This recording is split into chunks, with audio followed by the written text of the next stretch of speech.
Hello everyone. सो आज के lecture में जो हम टॉपिक डिस्कस करने वाले हैं वो लास्ट लेक्चर हमारा जो चल रहा है वो एसडीएम का चल रहा है जिसका नाम था स्लोप डिफ्लेक्शन मेथड।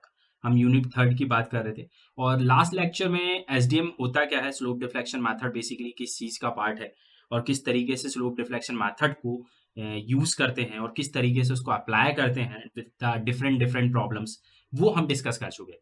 और प्लस एक डबल स्पान का एक बीम भी हम लोगों ने इसके साथ सॉल्व किया था और उस प्रॉब्लम को हमने सॉल्व किया था कि किस तरीके से एसडीएम को उसमें अप्लाई करना है, किस तरीके से हम स्लोप को अननोन रख के यहाँ पे वैल्यूज निकालते हैं और फिर हमें फाइनल मोमेंट सपोर्ट के ऊपर मिलते हैं और रिएक्शंस मिलते हैं और फिर बीएमडी एसएफटी ड्रॉ करते हैं। तो यहाँ पे अब एक नेक्स्ट हम लोग प्रॉब्लम यहाँ पे कंसीडर कर रहे हैं जो कि थ्री स्पान बीम, जिसका एक एंड जो है वो आपका फिक्स्ड रहेगा और जो उसका दूसरा एंड है वो यहाँ पे सिंपली सपोर्टेड है, या रोलर हो या हिंज हो, कंडीशन सेम रहेगी।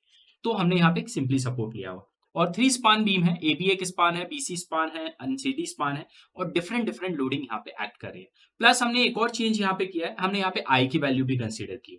जैसे फर्स्ट एबी स्पान पे यहाँ पे 2i दिया हुआ है, राइट, बीसी स्पान पे 3i दिया है, सीडी स्पान पे 4i दिया है। तो कई बार आई नहीं दिया रहता तो हम उसको आई लेके चलते हैं, बट अगर यहाँ पे आई हमें दिया हुआ है तो उस तरीके से हम उसको कैसे यूज करेंगे यहाँ पे हमें ये भी देखना है, राइट। तो चलिए हम स्टार्ट करते हैं कि इसमें एसडीएम से हमें इसे सॉल्व करना है। यहाँ पे हमें एक बीम दिया हुआ है, इसको हमें सॉल्व करना है, एनालाइज करना है with the help of slope deflection method. तो कैसे करेंगे? तो ऑलवेज जैसे मैं बोलता हूँ कि एसडीएम की बात भी होगी तो सबसे पहला जो स्टेप होता है वो क्या होता है, फिक्स्ड एंड मोमेंट कैलकुलेशन, जिसमें हम लोग सबसे पहले किसके लिए निकालेंगे, तो फर्स्ट निकालते हैं फॉर स्पान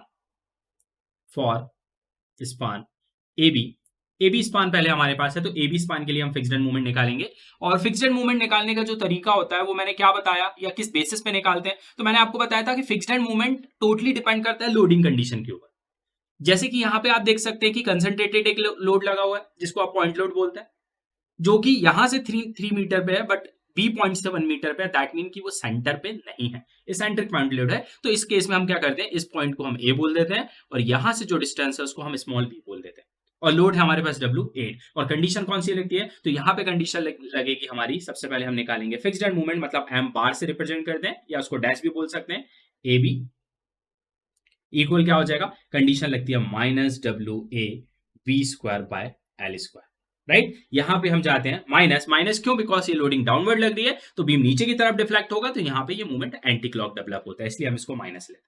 तो -W की वैल्यू यहाँ पे कितनी है 8, ए की वैल्यू कितनी है 3, बी की वैल्यू कितनी है 1, तो 1 का square divide by L, L कितना है 4, तो यहाँ पे 4 का स्क्वायर कर दीजिएगा और इसको फिर सॉल्व करेंगे। तो इसको जब आप सॉल्व करेंगे तो ये वैल्यू जो आपके पास निकल के आ रही है वो आ रही है -1.50, -1.50 किलो न्यूटन मीटर, राइट। ये मूवमेंट जो निकलेगा 1.50 निकलेगा। अब इसी तरीके से ये ए से बी के लिए निकाला, अब उल्टा हम बी से ए के लिए निकालेंगे। दैट मीन हम लगाएंगे कंडीशन एम बार बी ए के लिए। बी ए में क्या हो जाएगा, यहाँ पे प्लस होता है, राइट, यहाँ पे होता है WAB, लेकिन स्क्वायर किसका, ए का, डिवाइड बाय L² लेते हैं।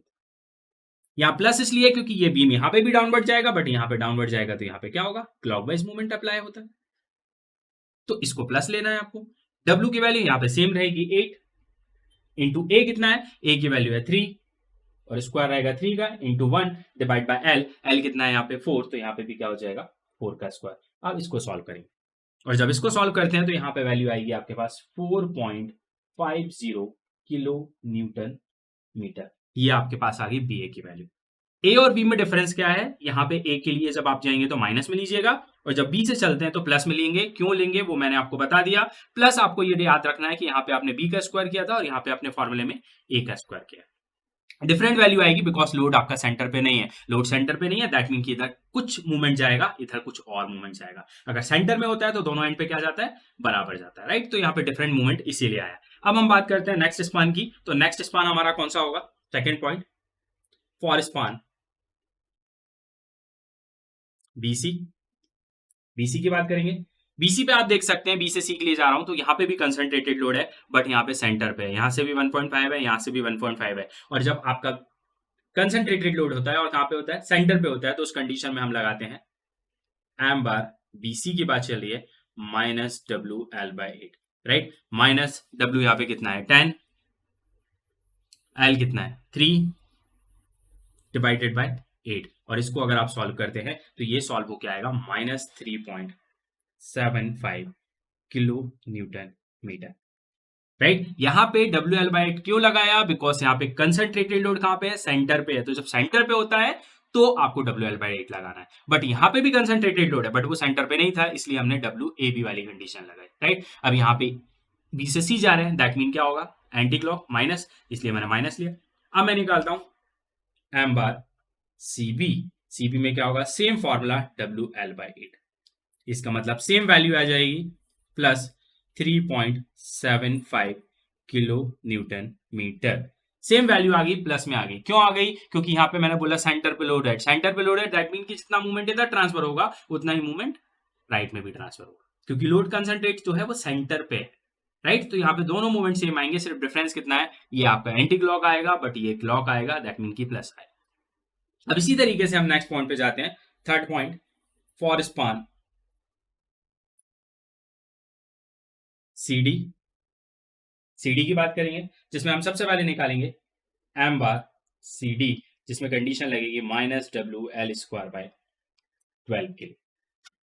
अब यहाँ पे आप जब C से D के लिए जा रहे हैं तो यहाँ पे कौन सा लोड कैरी कर रहा है? ये UDL कैरी कर रहा है, यूनिफॉर्म डिस्ट्रीब्यूटेड लोड कैरी कर रहा है, जिसका स्पान कितना है? 3 मीटर। राइट, अब यूडीएल की बात जब होती है तो हम कंडीशन क्या लगाते हैं? WL² लगाते हैं। और माइनस क्यों? क्योंकि जब आप C से D के लिए जाएंगे तो यहाँ पे ये एंटी क्लॉक होगा, दैट मीन माइनस, और जब इधर आएंगे तो यहाँ से ये क्लॉक होगा, दैट मीन कि हम उसको क्या लेंगे? प्लस लेंगे। तो यहाँ पे -W की वैल्यू अपने पास कितनी है? 4 है, इंटू L²। यहाँ पे L² कितना है अपने पास? तो L है आपके पास 3 डिवाइड बाई 12, और इसको आप सॉल्व करेंगे तो ये सॉल्व होके आएगा -3 किलो न्यूटन मीटर में। अब इसी तरीके से हम D से C निकालेंगे, that mean M bar DC, ये क्या हो जाएगा? Plus WL²/12, that mean same value plus के साथ ले लीजिएगा, that mean +3 kilo newton metre. ये सेम वैल्यू क्यों आ रही है? क्योंकि यहाँ पे भी यूनिफॉर्म लोड है, इसका मतलब यूनिफॉर्म पूरे स्पान पे लोड जा रहा है, जितना लेफ्ट में मूवमेंट आएगा उतना ही राइट में आएगा। तो यहाँ पे भी बहुत ज्यादा आपको दिमाग लगाने की कंडीशन में आपको जरूरत नहीं है, बिकॉज अगर आपकी कंडीशन सेम है, लोड आपका डिस्ट्रीब्यूट जो हो रहा है वो सेम हो रहा है, दैट मीन की फर्स्ट वैल्यू जितनी आती है उतनी ही सेकंड आती है, सिर्फ साइन क्या होता है? चेंज हो जाता है। अब इसके बाद हम लोग जो अप्लाई करने वाले हैं वो हम क्या करेंगे? एसडीएम की इक्वेशन अप्लाई करेंगे। तो एसडीएम की इक्वेशन के लिए क्या करते हैं? तो हम वहां पे आएंगे स्टेप नंबर 2 के ऊपर, जिसको हम लिखेंगे स्टेप नंबर 2, जिसमें हम क्या अप्लाई करने वाले हैं? अप्लाइंग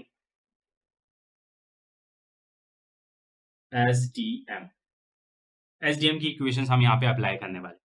अब यहाँ कैसे आपको इसको अप्लाई करना है, क्या आपका अननोन रहेगा, ये बात आपको पता होना चाहिए। तो बेसिकली हम लोग यहाँ पे क्या बात कर रहे हैं, मैं पहले भी आपको बता चुका हूँ कि यहाँ पे नंबर ऑफ मेथड्स हैं आपके पास बीम को एनालाइज करने की, लेकिन हम यहाँ पे एसडीएम की बात कर रहे हैं। और एसडीएम में क्या होता है? हमारा जो अननोन चल रहा है वो क्या चल रहा है? स्लोप चलता है। तो इसमें सबसे पहले आपको ये देखना है कि यहाँ पे कहाँ पे स्लोप आने वाला है। तो आपका फर्स्ट सपोर्ट कौन सा सपोर्ट है? फिक्स सपोर्ट है। और मैं आपको लास्ट न्यूमेरिकल में भी बता चुका हूं कि जब बात होती है फिक्स्ड सपोर्ट की, दैट मीन कि फिक्स सपोर्ट पे स्लोप नहीं आता। दैट मीन कि अगर मैं यहाँ की बात करूं तो थीटा ए की जो वैल्यू है वो क्या रहेगी? 0 रहेगी। लेकिन अगर मैं बी सपोर्ट की बात कर रहा हूं, बी यहाँ पे कौन सा सपोर्ट है? सिंपली सपोर्टेड है, साथ में और क्या है? ज्वाइंट भी है, लेकिन बेसिकली वो सिंपली सपोर्टेड है। तो फिक्स्ड सपोर्ट को अगर मैं छोड़ देता हूं, उसके अलावा कोई भी सपोर्ट होता है, रोलर सपोर्ट हो, सिंपली सपोर्ट हो या हिंज सपोर्ट हो, उसके ऊपर रोटेशन आता है।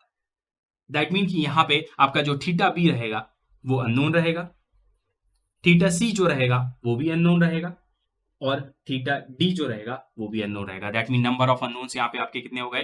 थीटा बी, थीटा सी और थीटा डी। इसका मतलब 3 अननोन आपके पास रहेंगे। दैट मीन कि जो फाइनल इक्वेशंस बनेंगी सॉल्व करने के लिए वो कितनी बनेंगी? 3 बनेंगी। थीटा ए 0 होगा। इसका मतलब 3 फाइनल इक्वेशंस हमको बनानी है, और वो किसके थ्रू बनानी है? वो हमें एसडीएम के थ्रू बनानी है। तो अब कैसे एसडीएम को हम अप्लाई करना शुरू करते हैं, अब हम उसकी बात करेंगे। तो उसमें सबसे पहले हम जो अप्लाई करेंगे एसडीएम की इक्वेशन, वो किसके ऊपर अप्लाई करेंगे? वो करेंगे फर्स्ट फॉर स्पान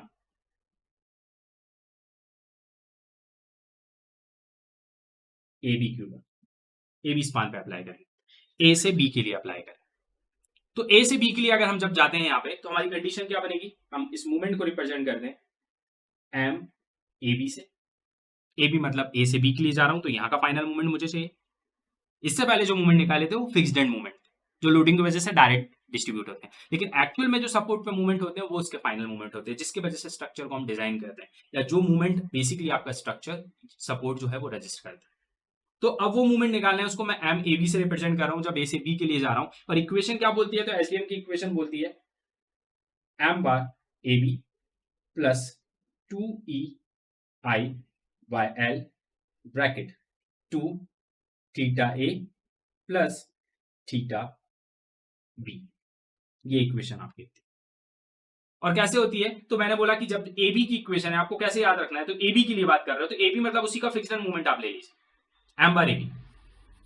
उसके बाद आप जाते हैं प्लस 2 बाय एल, ये आपका कांस्टेंट रहेगा, प्लस आप किससे बात कर रहे हैं, ए से बी के लिए बात कर रहे हैं, इसका मतलब आपको ट्वाइस लेना है उसके स्लोप का, 2 थीटा ए लिया, और कहां पे जा रहे हैं आप, बी पे जा रहे हैं, तो आप उसको सिंगल ले लीजिए थीटा। इसमें इक्वेशन में आगे -3 डेल बाय एल भी होता है, बट वो कब होता है, जब सिंकिंग की बात होती है, तो यहाँ पे सिंकिंग की बात नहीं हो रही, इसका मतलब -3 डेल बाय एल जो है वो यहाँ से हट जाएगा, इसलिए मैंने उसको यहाँ पे कंसीडर नहीं किया। सिंकिंग का केस भी हम करेंगे, वो हम बाद में डिस्कस करेंगे, राइट। तो अभी हमारी इक्वेशन ये बनती है। अब अगर मैं इसमें वैल्यू पुट कर देता हूं, मैं वैल्यू पुट करूंगा तो एम बार ए बी की value, M bar A B मैंने कितना निकाला है, यहाँ पे निकाला है, ये कितना निकाला है, -1.50, तो मैं यहाँ पुट कर दूंगा -1.50, राइट, प्लस 2 इंटू ई। ई की वैल्यू यहाँ पे कुछ गिवन दी है क्या, नहीं दी है, इसका मतलब ई जो रहेगा वो ई ही रहेगा, इंटू आई। आई की वैल्यू दी है, ए बी स्पान पे आई कितना है, 2i के बराबर है, इसका मतलब यहाँ पे क्या पुट कर देंगे, multiply by 2i divided by L. L A B span का एल कितना है, 4 मीटर, तो यहाँ पुट कर देंगे 4,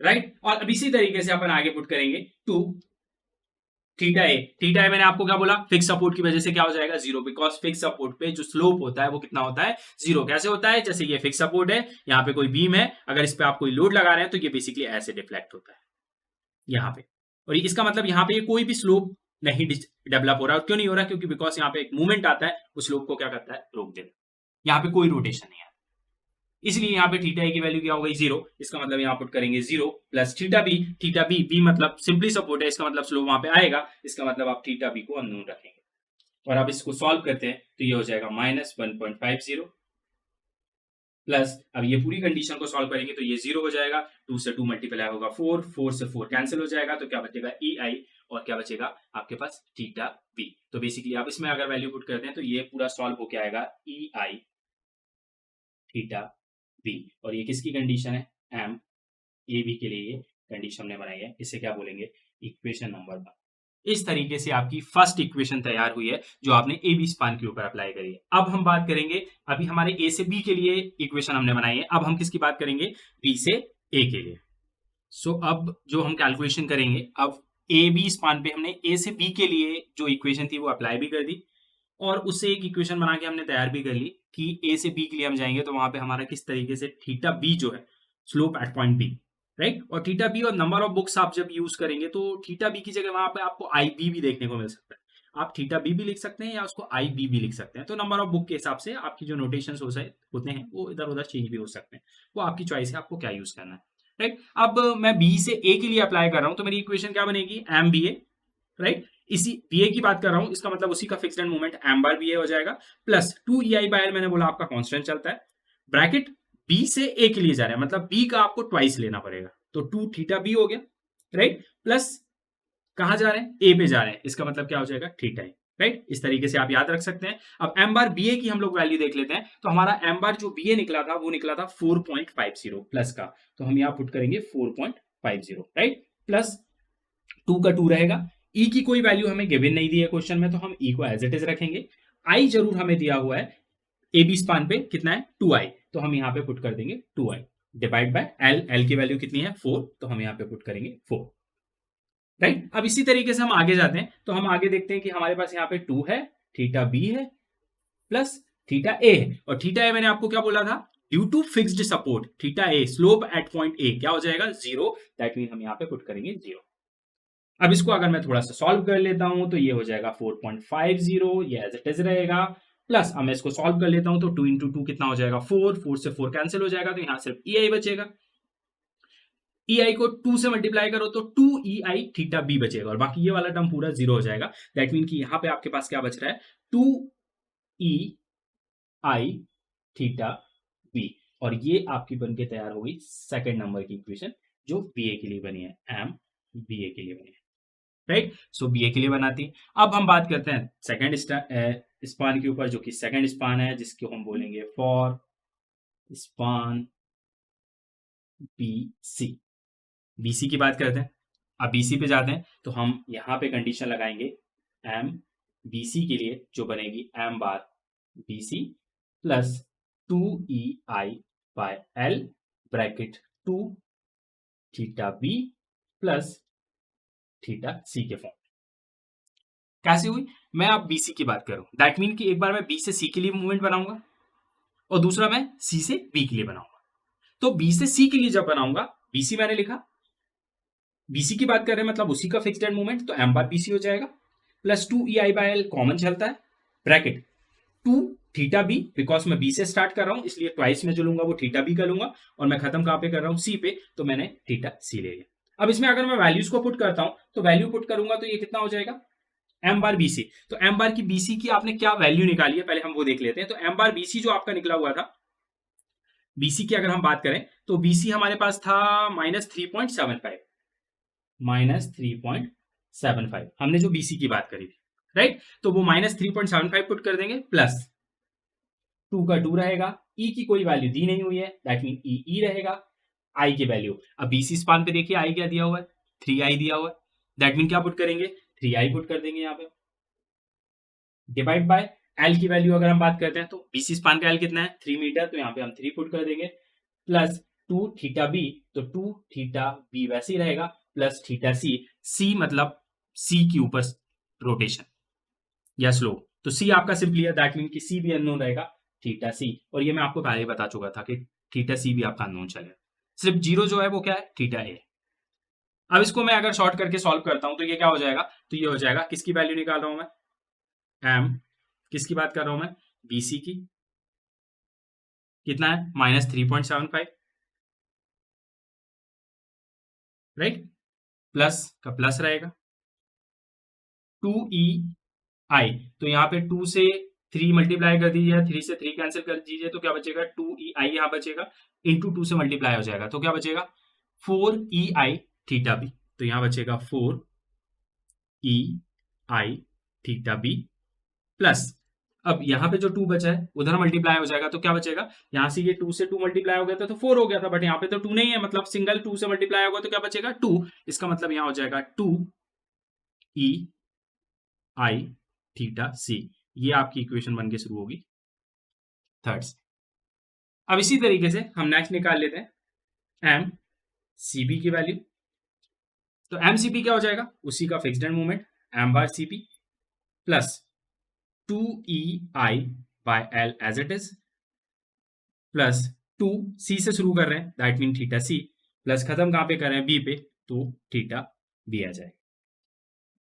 अब इसको अगर हम वैल्यू पुट करते हैं तो यहाँ पे हमारा हो जाएगा M bar C B, M bar C B की जो वैल्यू मैंने निकाली थी वो 3.75 थी, प्लस 2 ई की वैल्यू कुछ नहीं है तो ई वैसे ही रहेगा, आई हम देख लेते हैं किसकी बात कर रहे हैं? बीसी स्पान की, बीसी पे आई कितना है? 3i, तो हम यहाँ पुट कर देंगे 3i, डिवाइड बाय एल हमारा बीसी का कितना है? 3, तो हम यहाँ पुट कर देंगे 3, राइट। उसके बाद 2 theta C as it is रहेगा, थीटा सी अननोन है, थीटा बी भी आपका एज इट इज रहेगा। अब इसको अगर मैं थोड़ा शॉर्ट कर लेता हूं तो 3.75 एज इट इज रहेगा, प्लस यहाँ पे मैं बात करता हूँ 2 इंटू 3, 3 से 3 को कैंसिल कर दीजिए, 2 से 2 मल्टीप्लाई हो जाएगा, तो कितना हो जाएगा? थीटा सी के साथ कितना हो जाएगा? 4, तो ये हो जाएगा 4EI थीटा सी प्लस 2 अंदर मल्टीप्लाई होगा तो ये बचेगा 2EI थीटा बी, ये आपकी होगी फोर्थ नंबर की इक्वेशन जो बनी है एम सी बी के लिए, फोर्थ नंबर की इक्वेशन, राइट। ये इस तरीके से। Now will discuss CD span, that mean की फॉर स्पान CD, राइट। तो फोर्थ इक्वेशन आपकी बनके तैयार हो गई जिसमें M C B 3.75 plus 4EI theta C plus 2EI theta B हमारी फोर्थ नंबर की इक्वेशन बनी, जो सी से बी के लिए हमने बनाई। अब बात कर रहे हैं हम सी से डी के लिए। एक पर्टिकुलर स्पान पे हमारी दो इक्वेशंस बनती हैं, एक बनती है लेफ्ट टू राइट के लिए और दूसरी बनती है राइट टू लेफ्ट के लिए, राइट। तो अब सी डी स्पान के ऊपर अगर हम जाते हैं तो हमारी इक्वेशन जो सेट होगी वो क्या होगी? एम सी डी उसी का fixed end moment M bar C D plus 2EI by L bracket 2 theta किसकी बात करेंगे, C प्लस थीटा D की बात करेंगे।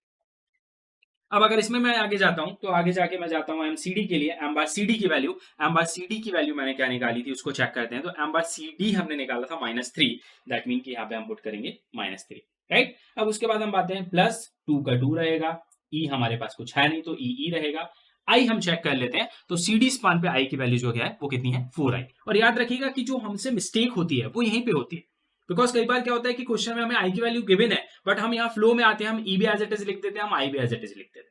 तो कभी भी जब आप आई की वैल्यू पुट करते हो तो आप एक बार क्रॉस चेक करिए, आपका जो बीम दिया हुआ है उस पर जाइए और देखिए आई क्या दिया हुआ है। तो आप ये हैबिट में अगर बनाएंगे तो आपसे ये मिस्टेक होना बंद हो जाएगी। जैसे मैं चेक कर रहा हूँ कि मैं CD स्पान पे गया, मेरे को आई की 4i वैल्यू दिया, दैट मीन कि मैं यहाँ पे पुट करूंगा 4i, राइट। अब डिवाइड बाय यहाँ पे कितना है L, तो L की वैल्यू मेरे पास है C से D के लिए 3 मीटर, तो मैं पुट करूंगा 3 प्लस ये हो जाएगा 2 थीटा C मेरा अननोन है प्लस थीटा D भी अननोन ही रहेगा।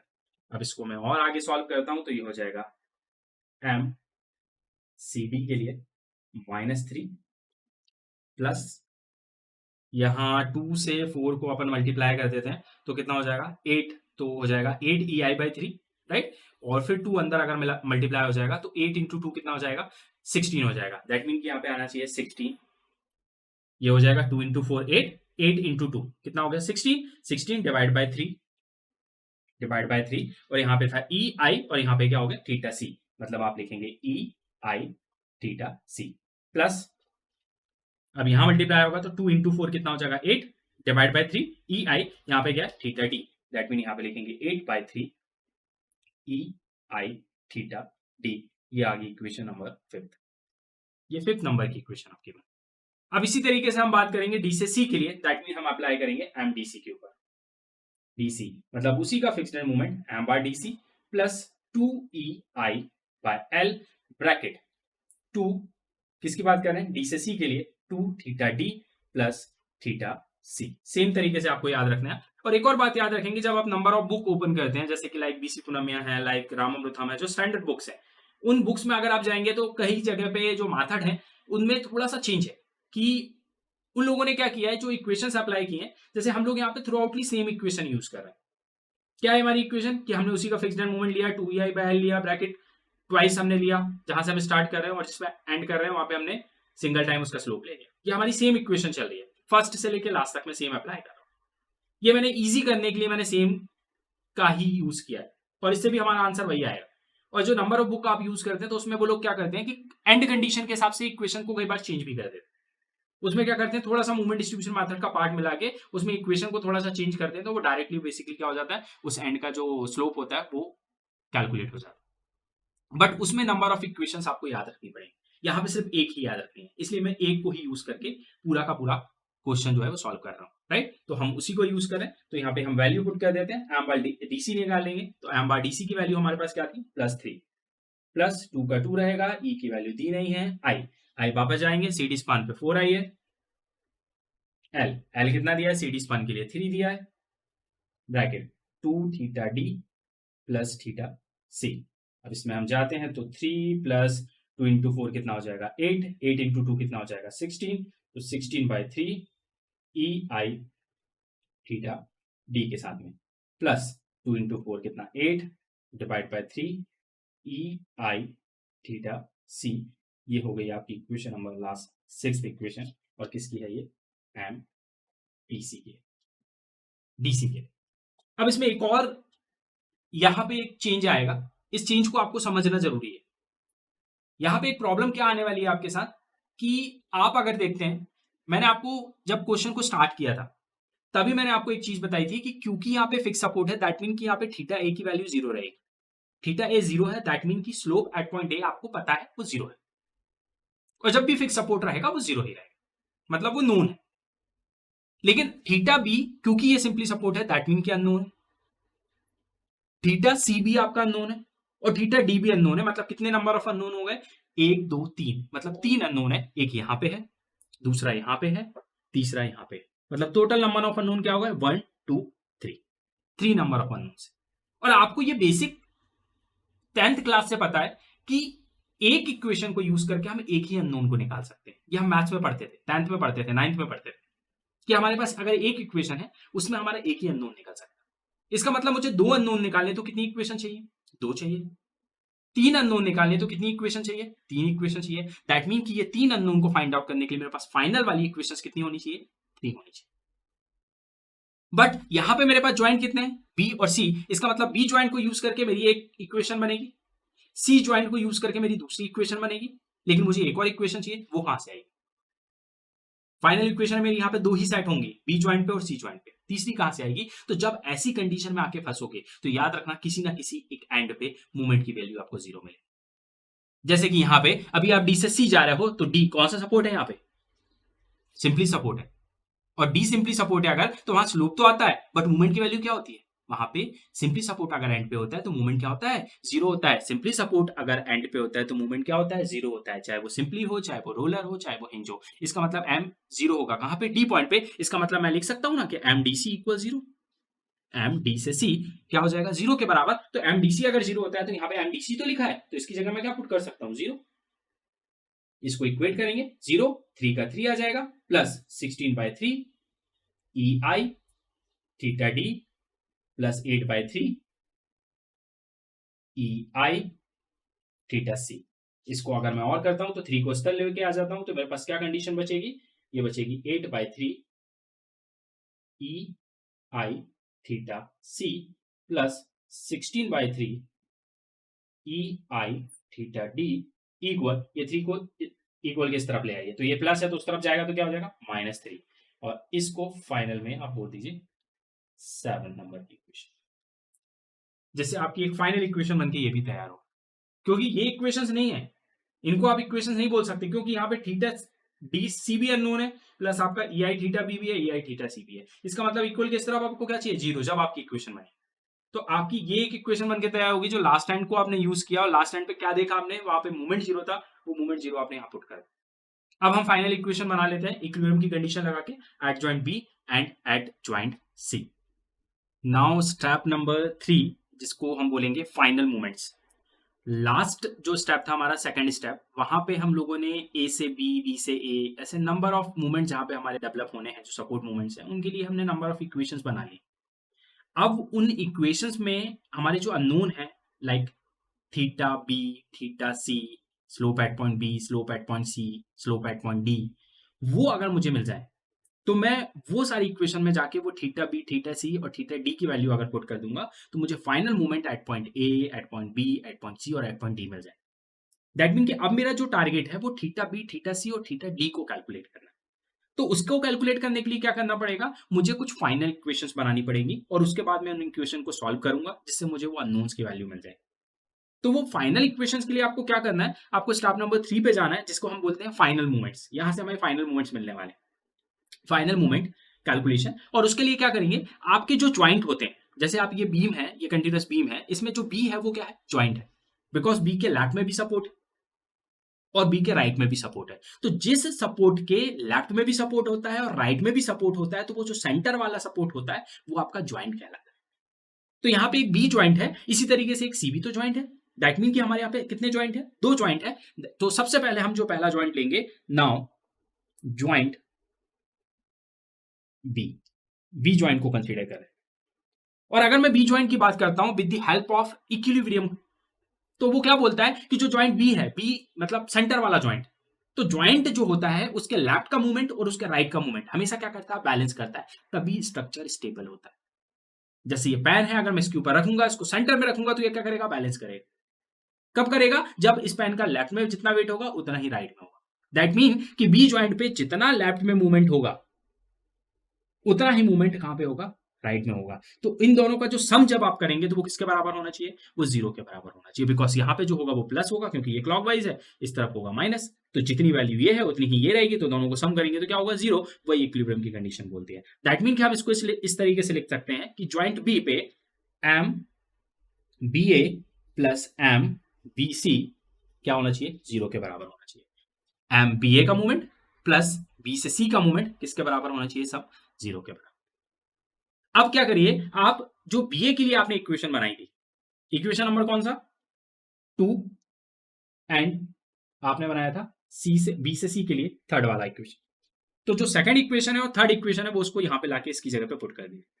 तो बीए के लिए जो इक्वेशन आपकी बनी थी वो क्या बनी थी, 4.50 plus 2EI theta B, 4.50 plus 2EI theta B minus 3.75 minus 3.75 और बीसी की जो इक्वेशन हो रही है minus 3.75 plus 4EI theta B plus 4EI theta B आपने बनाई थी और प्लस 2EI थीटा सी यहाँ पे था प्लस 2EI थीटा सी और इक्वेट क्या करें, इसको 0 से इक्वेट करें।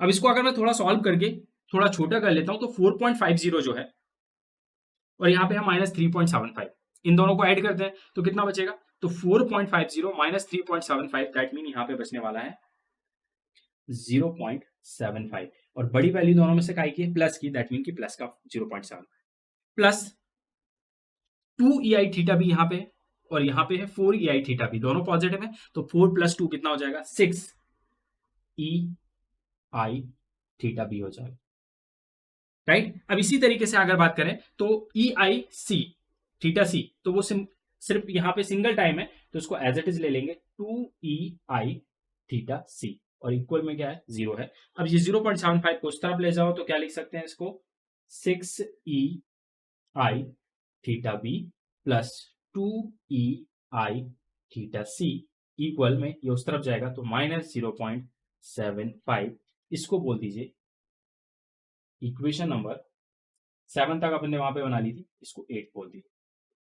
ये हमारी 8th नंबर की फाइनल एक इक्वेशन हमने यहाँ पे बना ली जिसमें हमने क्या किया, इक्विलिब्रियम की कंडीशन लगाई ज्वाइंट बी पे, बी ज्वाइंट के लेफ्ट का मूवमेंट राइट का मूवमेंट दोनों का सम करूंगा तो 0 के बराबर होता है, दैट मीन कि BA प्लस BC इक्वल 0।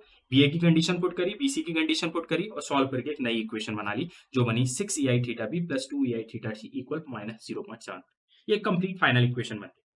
लेकिन इसमें अननोन कितने हैं, थीटा बी थीटा सी और थीटा डी भी अननोन, दैट मीन कि हमारा एक इक्वेशन से काम नहीं चल पाएगा तो हमें नेक्स्ट इक्वेशन बनानी पड़ेगी। तो इसके लिए क्या करिए, जैसे ज्वाइंट बी लिया था वैसे अब क्या ले लेते हैं, ज्वाइंट सी ले लेते हैं। तो अब लिखेंगे ज्वाइंट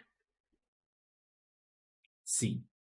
सी ज्वाइंट की अगर मैं बात करूं दैट मीन सी बी, सी का लेफ्ट का मूवमेंट सी से बी और सी के राइट का movement C D, that mean की M C P plus M C D क्या होना चाहिए 0 के बराबर होना चाहिए। तो सीबी के लिए जो इक्वेशन बनाई थी और सीडी के लिए जो इक्वेशन बनाई थी अब हम उनको कंसीडर कर लेते हैं।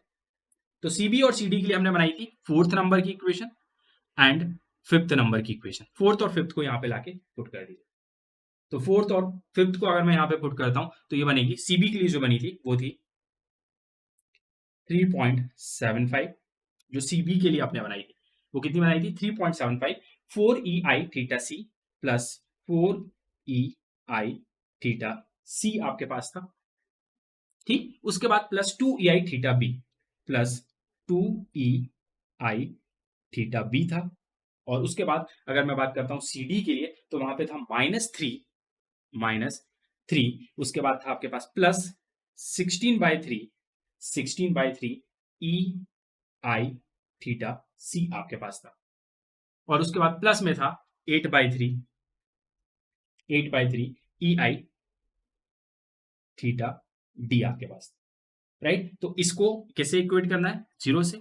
अब इसको थोड़ा सॉल्व कर लेते हैं, 3.75 है यहाँ पे -3 है, इसको ऐड कर लेते हैं तो क्या बचेगा, कितना बचना चाहिए, ये बचेगा आपके पास 0.75, किसका बचेगा, ये 3.75 प्लस का है और ये क्या है माइनस का था 3, तो -3 हो जाएगा तो क्या बचेगा प्लस का 0.75, तो यहाँ लिखेंगे प्लस का 0.75।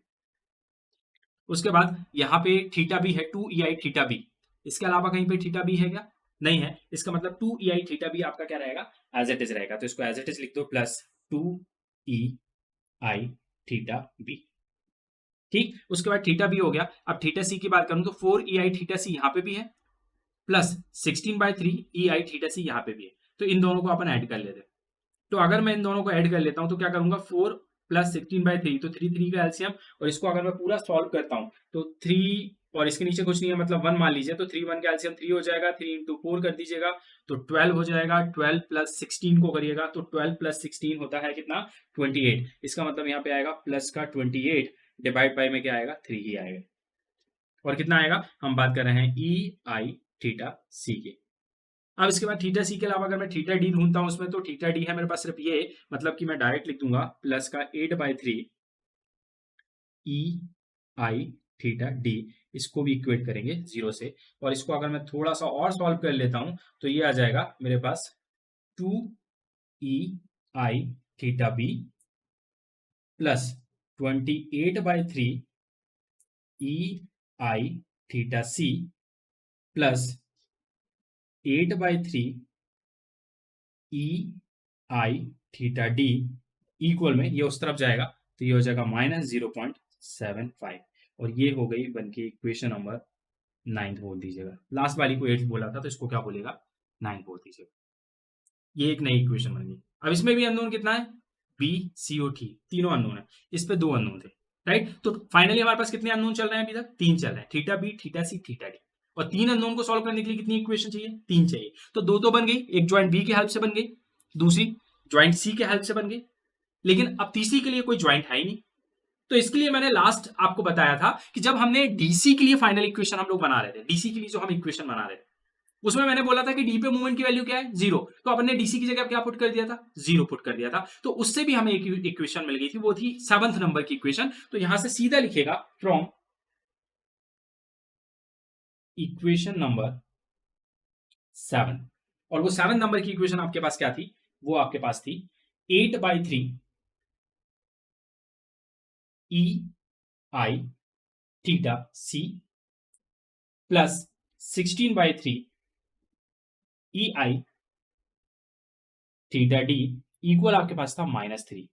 इसको बोल दीजिए 10th नंबर की इक्वेशन। अब हमारे पास 3 अननोन है, 3 इक्वेशन है, एक 8वें नंबर पे हमने बनाई है 8th नंबर की, एक हमने 9th बनाई है और एक हमने 10th बनाई है। तो नाउ इक्वेशन नंबर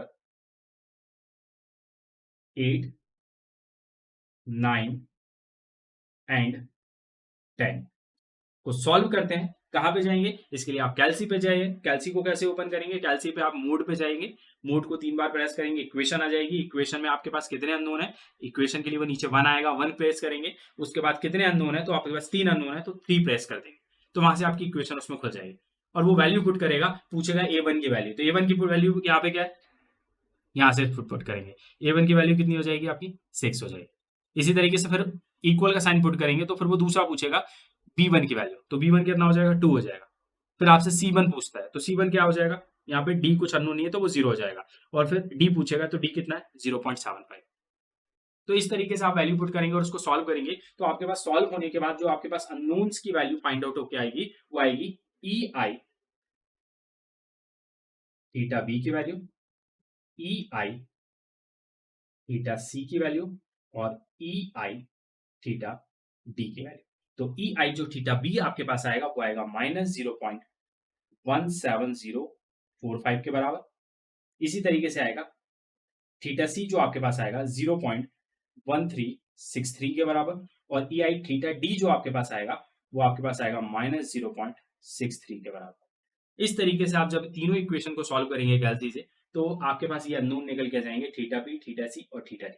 अब आपके पास थीटा बी भी है, ई आई थीटा सी भी है और ई आई थीटा डी भी है। इसको ले जाके आप कहां करिए, पुट कर दीजिए इसको इन इक्वेशन नंबर 1, 2, 3, 4, 5 एंड 6 में। तो जब फर्स्ट वाली इक्वेशन में पुट करेंगे तो फर्स्ट वाली आपकी इक्वेशन कितनी थी, एम ए बी के लिए थी, तो यहां से आपको एम ए बी की वैल्यू मिल जाएगी। एम ए बी की इक्वेशन में जब पुट करेंगे तो एम ए बी की वैल्यू मिल जाएगी। तो एम ए बी की इक्वेशन जो आपके पास थी वो क्या थी, -1.50 प्लस ई आई थीटा बी। तो ई आई थीटा बी की जगह आप क्या पुट कर देंगे, -0.17045 और -1.50 को ऐड करेंगे तो यहां से ए बी की वैल्यू मिल जाएगी। ए बी की वैल्यू आ रही है -1.67 किलो न्यूटन मीटर। इसी तरीके से आप किसकी निकाल सकते हैं, एम बी ए की वैल्यू। सेकेंड वाली इक्वेशन में जाएंगे, सेकंड वाली इक्वेशन में जाएंगे तो सेकंड की इक्वेशन आपके पास थी 4.50 प्लस 2 ई आई थीटा बी। तो ई आई थीटा बी की जगह पे वहां पे वैल्यू पुट करेंगे और उसको सॉल्व करेंगे तो बी ए की वैल्यू मिलेगी, जो कि मिलेगी आपके पास 4.159 किलो न्यूटन मीटर। इसी तरीके से थर्ड इक्वेशन में आप वैल्यू पुट करेंगे तो आपको एमबीसी मिलेगा, बीसी की वैल्यू मिलेगी, उसमें बीसी मिलेगा -4.16 किलो न्यूटन मीटर। और आप एक और चीज चेक कर सकते हैं यहाँ पे कि जितना बी ए होगा, बी ए मतलब बी ज्वाइंट पे खड़े हैं, मैंने आपसे क्या बोला, बी ए की जितनी वैल्यू होती है उतनी ही बीसी की होती है। इसका मतलब जितना बी ए आया है 4.159, बीसी उतना ही आएगा। तो देखिए ना, ये कितना है 4.159, 159 मतलब 16 बोल सकता हूँ, ये भी क्या है 4.16, ये प्लस में ये माइनस सेम आ रहा है, मतलब आप सही जा रहे हैं। अब इसी तरीके से आप पुट करेंगे फोर्थ इक्वेशन में तो आपको मिलेगी एम, बीसी की वैल्यू आपके पास मिल गई है, सीबी की वैल्यू सीबी मिलेगा। तो सीबी की वैल्यू जो आपके पास आ रही है वो आ रही है 3.95। इसी तरीके से आप फिफ्थ इक्वेशन में पुट करेंगे तो आपके पास जो वैल्यू आएगी, सीडी की वैल्यू आएगी, सीडी के लिए आपको वैल्यू मिलेगी और सीडी आपके पास था -3.95 किलो न्यूटन मीटर। यहां पे भी आप चेक करेंगे कि सी भी एक ज्वाइंट है, इसका मतलब एक साइड उसमें 3.95 आ रहा है तो दूसरे साइड भी क्या आएगा 3.95 आएगा। सिर्फ डिफरेंस इतना है कि एक प्लस में आएगा दूसरा माइनस में आएगा। और लास्ट जो मूवमेंट है डीसी की value M DC, D movement, D point पे मूवमेंट मैं पहले बता चुका हूं, सिंपली है तो क्या होता है 0, तो डीसी का मूवमेंट क्या हो गया 0। इस तरीके से आपने ए बी की वैल्यू निकाली, बी ए की वैल्यू निकाली, बीसी निकल गया, सीबी निकल गया, सीडी निकल गया और डीसी निकल गया। और यही हमारे फाइनल सपोर्ट मूवमेंट्स हैं जिसके लिए हम स्ट्रक्चर को डिजाइन करते हैं। तो हमें अब फाइनल सपोर्ट मूवमेंट मिल गए हैं। अब इसके लिए हम सीधा इसका ड्रॉ कर सकते हैं binding movement diagram. Now step number fourth step, जिसमें हमें यहाँ पे इसका ड्रॉ करना है BMD, binding movement diagram, right. BMD अगर हम ड्रॉ करना चाहें तो उसके लिए मैं आपको पहले भी नंबर ऑफ केसेस में बता चुका हूं, चाहे हम किसी भी मेथड की बात कर रहे हो, चाहे वो MDM की बात चली हो, TMT मेथड की बात चली हो, SDM की चले, या किसी भी XYZ मेथड की आप बात करें, BMD को ड्रॉ करने का जो तरीका होता है, जो बेसिक होता है, वो सेम होता है।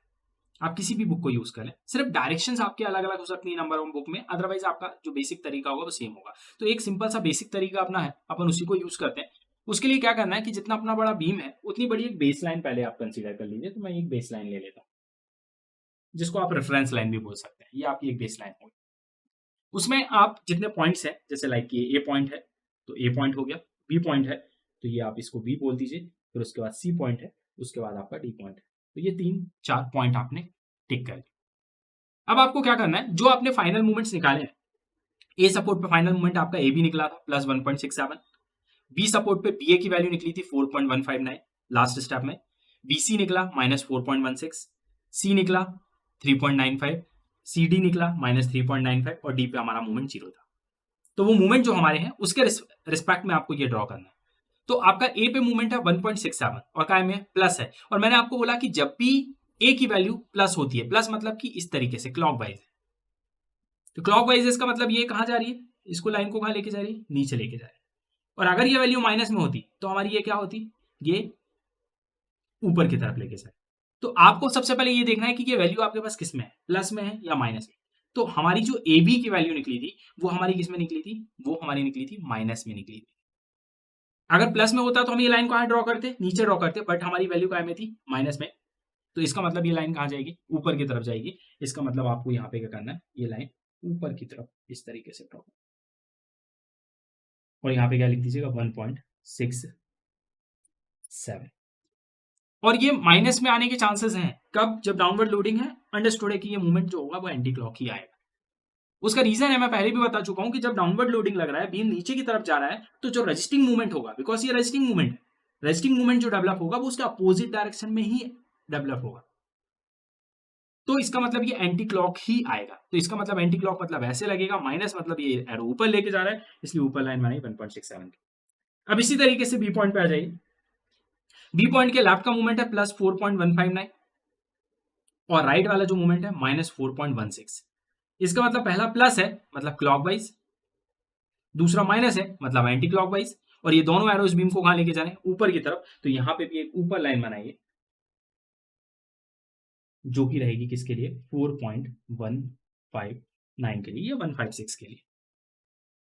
ठीक, अब इस लाइन से इस वाली लाइन को मिला दीजिए। ये लाइन छोटी है बिकॉज इसकी वैल्यू कम है, ये बड़ी लाइन है बिकॉज इसकी वैल्यू ज्यादा है। अब इसी तरीके से सी पॉइंट पे आए तो सेम कंडीशन बन रही है, पहला प्लस मतलब क्लॉकवाइज, दूसरा माइनस मतलब एंटी क्लॉकवाइज, और दोनों एरो कहां लेके जा रहे हैं, ऊपर लेके जा रहे हैं। तो यहां पे भी एक ऊपर लाइन बनेगी जिसकी वैल्यू है 3.95, इसको इससे मिला दीजिए। और लास्ट वाली वैल्यू क्या है, 0, मतलब सीधा इसको ले जाके इससे मिला दीजिए। तो ये पॉइंट आपका ए था, ये पॉइंट आपका बी था, ये सी था और ये डी था। इतना जो डायग्राम बन के तैयार हुआ है इसको बोलते हैं फिक्स्ड बाइंडिंग मोमेंट डायग्राम, जो हम इन पर्टिकुलर मूवमेंट के रिस्पेक्ट में ड्रॉ करते हैं। और इसके लिए सिर्फ यही कंडीशन याद रखनी है कि यहाँ ये एंटी क्लॉक है, दैट मीन लाइन ऊपर बनाना है, ऊपर बन गई। अगर ये वैल्यू प्लस होती जिसके चांसेस कम रहेंगे तो आप ये लाइन नीचे बनाते। फिर ये पहला प्लस दूसरा माइनस मतलब लाइन ऊपर जाएगी, अगर ये पहला माइनस दूसरा प्लस होता तो लाइन नीचे चली जाए। सिर्फ ये कॉन्सेप्ट आपको याद रखना है, ये डायग्राम आपका बनेगा, इसको बोलते हैं फिक्स्ड बाइंडिंग मोमेंट डायग्राम। अब इसके ऊपर से एक और डायग्राम बनता है जिसको बोलते हैं फ्री बाइंडिंग मोमेंट डायग्राम, जो बेसिकली इस पर्टिकुलर लोडिंग के लिए बनाया जाता है, इस लोडिंग के लिए बनाया जाता है। जैसे पहले पे आपका पॉइंट लोड लग रहा है, तो पॉइंट लोड के लिए क्या बनता है, ट्रायंगल बनता है। तो आपको यहाँ पे क्या बनाना पड़ेगा, एक इस पर्टिकुलर पॉइंट लोड के लिए यहाँ पे एक ट्रायंगल बनाना पड़ेगा। तो ये ट्रायंगल मैंने बना दिया। ये इंजीनियरिंग मैकेनिक्स में बताया गया था कि बेसिकली पॉइंट लोड जब लगता है उसके लिए ट्रायंगल इसलिए बनाते हैं बिकॉज यहाँ पे क्या है, कुछ ऐसा है, ये है, इसके ऊपर ये लोड लग रहा है, तो जब ये लोड लगेगा तो ये बीम को ऐसे तोड़ेगा, ट्रायंगल शेप में तोड़ेगा, इसलिए हम इसमें ट्रायंगल बनाते हैं। अब अपन को ये ट्रायंगल की हाइट चाहिए, अगर ये वाली हाइट, जैसे मैंने यहाँ पे ये बनाया है, तो मैंने ये इस 4.159 से भी ऊपर बनाया है और इससे भी ऊपर बनाया है। वो क्यों बनाया, बिकॉज इसकी ये जो हाइट है इसको आप निकाल सकते हैं WAB/L से निकाल सकते हैं। और जब मैंने इसको WAB/L से निकाली, W की वैल्यू 8 पुट किया है, A की वैल्यू 3 है, B की वैल्यू 1 है, L आपके पास 4 है, जब पुट किया तो ये वैल्यू आ रही है आपके पास 6 kilo newton metre. That mean 6 जो है वो इससे भी बड़ा है, इससे भी बड़ा है, इसलिए ये ऊपर तक गया है। अब इसी तरीके से नेक्स्ट पे भी पॉइंट लोड लगा है, उसके लिए भी आपको ट्रायंगल बनाना पड़ेगा बिकॉज पॉइंट लोड है। तो उसके लिए जब आप ट्रायंगल बनाएंगे तो उसका ट्रायंगल भी इस सेंटर पे बनेगा, जो कि कुछ ऐसा बनेगा। ये थोड़ा इसेंट्रिक है, ये पॉइंट जो आया वो सेंटर से थोड़ा अलग आया, क्यों, बिकॉज ये लोड इसेंट्रिक था, लेकिन बनेगा ट्रायंगल। इस पे आपका सेंटर पे ट्रायंगल बनेगा बिकॉज पॉइंट लोड है, बट वो सेंटर पे, तो सेंटर पे ट्रायंगल बनेगा। अब इसकी भी आपने जो हाइट निकाली, जब मैंने इसकी हाइट निकाली, इसकी हाइट आप निकाल सकते हैं WL/4 से, और जब मैंने ये हाइट निकाली तो ये मेरी हाइट निकली थी 7.5, और 7.5 इससे भी बड़ी है, इससे भी बड़ी है, इसलिए मैंने और ऊपर तक बना दी। अब लास्ट मेरे पास क्या है, यूडेल, और यूडेल के लिए हम लोग क्या बनाते हैं, पैराबोला बनाते हैं, और पैराबोला की हाइट किससे निकालते हैं, WL²/8 से निकालते हैं। तो WL²/8 से जब पैराबोला की हाइट निकालेंगे तो वो आएगी 4 पॉइंट कुछ आएगी, जब ये हाइट आप निकालेंगे, और ये हाइट आपकी क्या से आएगी, WL²/8 से आप निकाल सकते हैं। और ये जो हाइट आ रही है वो 4.5 आ रही है, 4.5 मतलब इससे और इससे बड़ा होगा, इसलिए आपने ये ऊपर तक ले लिया। तो इस तरीके से आपका ये बाइंडिंग मोमेंट डायग्राम बना। उसके बाद क्या करते हैं, जो फर्स्ट लाइन होती है फिक्स बाइंडिंग मोमेंट की और दूसरी होती है फ्री की, इन दोनों के बीच बीच में आप हैचिंग कर देते हैं इस तरीके से, इन दोनों के बीच बीच में इस तरीके से आप हैच कर देंगे।